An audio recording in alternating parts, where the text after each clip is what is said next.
National Weather Service in Wakefield has issued a tornado warning for Central Brunswick County until 12:45 p.m. At 12:12 p.m., a severe thunderstorm capable of producing a tornado was located near Brunswick or near Broadneck, moving northeast at 35 miles per hour. Hazard: tornado. Source: radar indicated location.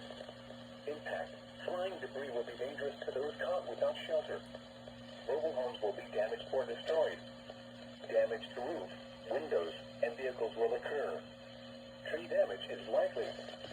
This dangerous storm will be near Lawrenceville around 12:25 p.m. Alberta around 12:35 p.m. Other locations impacted by this tornadic thunderstorm include Cochrane, Edgerton, Dolphin, and Price's Mill. Take cover now.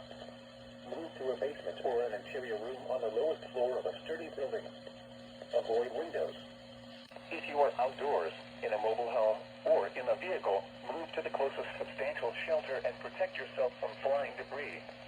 Please report severe weather by calling 757-899-2415, posting to the National Weather Service Wakefield Facebook page, or using Twitter at Wakefield. Repeating, a tornado warning has been issued until 12:45 p.m. for the following county: Brunswick, Virginia,